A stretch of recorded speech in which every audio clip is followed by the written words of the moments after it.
Hectic is an understatement. Final rehearsals are underway in Manchester on the eve of the third international festival. 20 world premieres and special events are on show over the next 3 weeks in an event that's becoming a showcase for leading artists from around the world. Our culture editor Matthew Kane is there tonight. Matthew.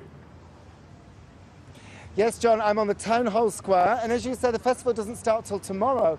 So they're actually still putting some of the finishing touches to the headquarters behind me.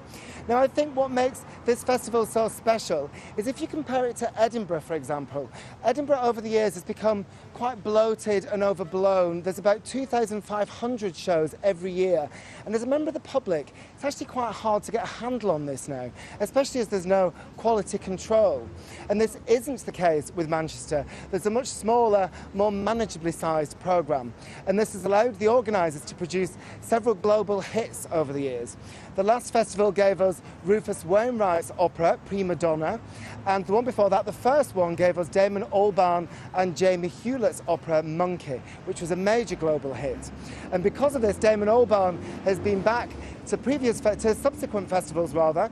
He's back this year with a new show called Dr Dee, and he gave us a first exclusive look at rehearsals.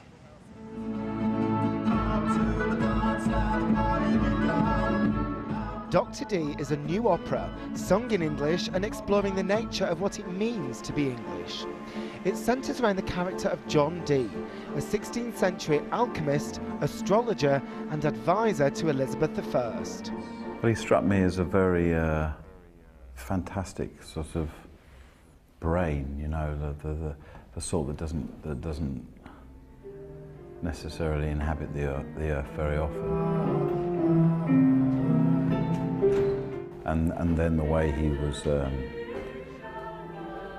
drawing on sort of very old spiritual and philosophic ideas and sort of creating his own sort of almanac and vision of the future. The project is a big change from the start of Damon Albarn's career as the frontman of Britpop band Blur. He went on to form animated group Gorillaz, which was brought to life by artist Jamie Hewlett. I ain't happy. I'm feeling glad I got... The pair also collaborated on the opera Monkey, which premiered at the first Manchester International Festival in 2007. But arguably, Dr Dee represents Albarn's toughest challenge yet.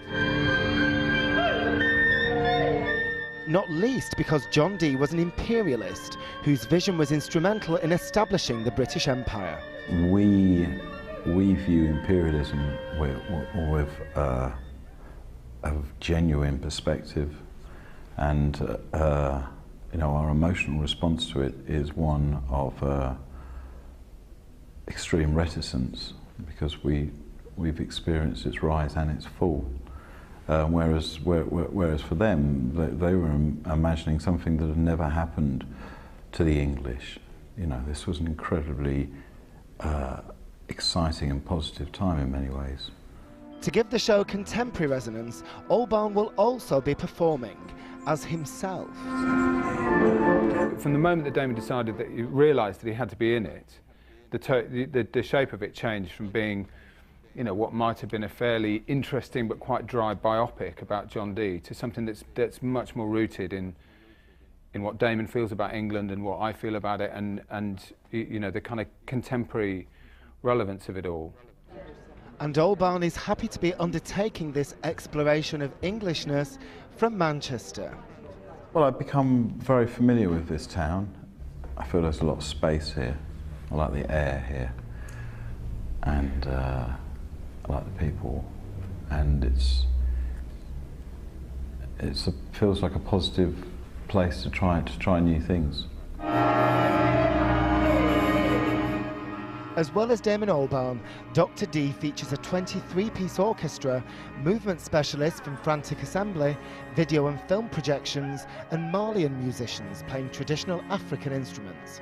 If it works, it will be an illustration of alchemy in action that would make Dr Dee himself proud. If it works, you say, Matthew. Does it work? You've seen it. Is it going to be a hit? Well, I've only seen a short rehearsal, but what I would say about it is it's one of those very idiosyncratic propositions that's very high risk and could actually go either way. But it's worth saying at this point that one of the ways in which the Manchester Festival... Now there's